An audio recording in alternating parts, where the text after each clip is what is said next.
Welcome to Rauta's Death Metal Reviews. This time we have something special from Switzerland, not a home really to a lot of death metal bands. Maybe you people will remember it more by certain black metal names such as, Celtic Frost or Samael and other bands. But this time it's about death metal, and these are reissues, or they're at least supposed to be reissued. I don't know if these are actually the older ones. At least it says copyright 2019, so we don't know. Anyway, this band is gonna put some new music out there, or at least some old music with the new stuff anyway. And here we have this older album by how can it be so? Consumed by Vultures. Learn English, motherfucker. Alright, let's get it on with it. Here is the CD version. The band was kind enough to give you me both. And here you can already see, not English titles, but Italian. Now, people who haven't been to Switzerland might not know the country actually has 4 official languages: Italy, Germany, French, and Retro-Romania, or whatever it's called. Now, I've never been to Switzerland myself, so why should I know this? I don't know, maybe because I have a good friend who is having a dual citizenship in Finland and Switzerland. And if my information is outdated, go shoot me. You can read all that stuff on Wikipedia and whatnot. If you ask me, this booklet looks pretty nice. So everything here seems to be nicely laid out, designed for your listening and aesthetics. And I gotta say, I like the style here, what the band is doing with the given album and style, because what matters is, after you get of course to like the music, is the physical format worth your money? And I'm kind of bound to say, yes it is. When you get the album with a proper booklet, with some nice liner notes and good art, this art is beautiful. I'll show you soon what I really mean by that. I mean, that's when you are ready, like, take my money. But of course, music first. If the music sucks, whoever cares how good the music, our album looks like. I mean, whatever are the tunes, they define whether or not you're worth buying.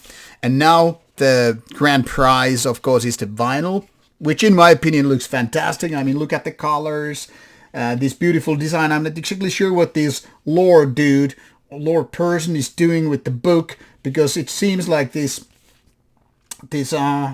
tree is about to be in flames with the ball of fire and whatever.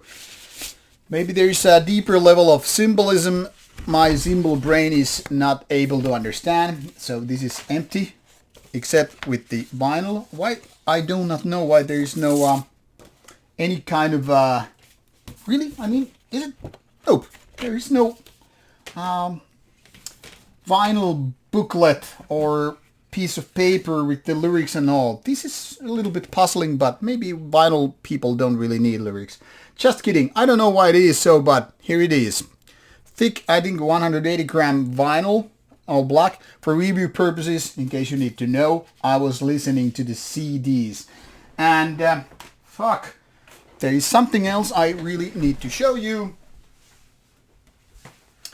I usually have the stuff here right with me, but for some reason, because I'm just doing laundry or whatever purpose, well, they have a cool looking shirt. So I was given this one as well, and I think that's pretty cool looking design. So yeah, they have merchandise of interesting stuff. Anyway, let's go for the Metal Archive site here in the backdrop. Consumed by Vultures, founded in 2013 in Switzerland. It seems like the Italian part of stuff. Here it is labeled as brutal death metal and themes: death, destruction, chaos, creation, humanity, conspiracy theories. That's quite a lot to follow. Also says, interestingly, unsigned independent, but that's outdated information. As you can see, first album out in 2017 and this Pseudobiblion in 2019. And yes, they do have some newer stuff out, like this Skybarrier was 2023, but there's also some old stuff being re-released, like I mentioned, and that's why the label or whatever was getting in contact with me to get to review this baby. And I can tell you it's worth my time here, really, because the thing here is, I have a very, very big soft spot for death metal. And when it's more brutal, not just your kind of a vegan-friendly version meant for girly boys and all that stuff, it gets my interest even more. I'm saying here, while this is labeled here as brutal death metal, take it with a little bit of salt, with a grain of salt. My point here is, it's not necessarily anything more brutal than, say, Cannibal Corpse. But then again, if Cannibal Corpse isn't really brutal enough for you, I don't know, seek help. No, seriously. Of course, there are always more brutal bands, but I'm saying Pseudobiblion is indeed nicely balanced. So certainly it's like the other foot in the more traditional sense of death metal and the other foot on the more brutal side, making this rather interesting, well-balanced album with a lot of nice groove, nice heaviness, nice brutality, strong vocals, and good production. While nothing really sticks out in the sense of like, okay, you probably heard this 1,000 times before, there's a certain good atmosphere and a feeling that this album is actually nice to hear. I gave it a few spins and I couldn't see myself getting bored with the riffing and all that stuff. Like I said, there's this good energy and, for the lack of a better word, the groove that kind of catch this album, keeping it in motion, and suddenly realize some 37 minutes later, like, wow, I already finished it. Well, let's give it another go. And that's always a good sign for any kind of a album. I mean, if you already know you're getting bored with 30 minutes of a music and you're looking forward to the clock, like, what the hell, I'm just hardly midway through, then it's one of those albums you're gonna pass. But this one is likable. Like I said, everything here is nicely in balance. There are no weaker moments or what the fuck moments, which oftentimes annoy me. And I think part of the reason is these songs are mostly rather compact. Yes, there is one song past 7 minutes mark, which is not really needed in death metal department most of the times. But on the other side of things, these are mostly around 3 minutes mark. So that is one of those, what I call sweet spots. You end the song before it gets too repetitive, gets too boring, all that stuff. Keep the thing going on, always in motion, have the grooviness, yet still maintain the heaviness, have it laid out with good production, strong vocals, and there you have it. It's not a fucking rocket science. You need some basic good riffs, but don't overuse them, because overusing anything except some genius level shit, which is happening maybe once in a decade anyway, by all bands, not one band. Unless you're really getting those killer ideas, like super killer ideas, let's call them super killers.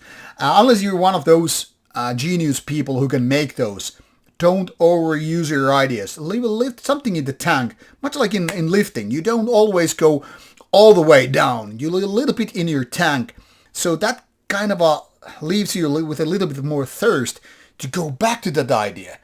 Because, I mean, as a listener, you can obviously play a tune so many times it starts annoy you. I mean, everybody probably has those experience with bands like Metallica and Iron Maiden. Like, I've heard that song too many times. I love it as a kid. I loved it as a teenager.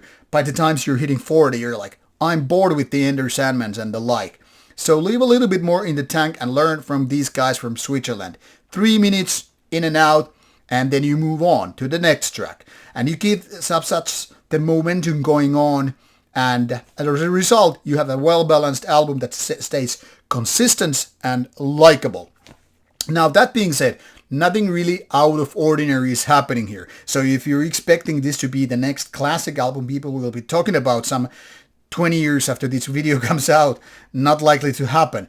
But that doesn't mean that this album isn't worth your time. Like I said, it's been out there for a few years already, but I think it kind of shows and proves that good music is timeless. So it doesn't matter if it happens 5 years ago. It's not like we're listening to some trendy disco music. We're talking about some real deal death metal, which is as relevant 5 years later than when it came out for the first time.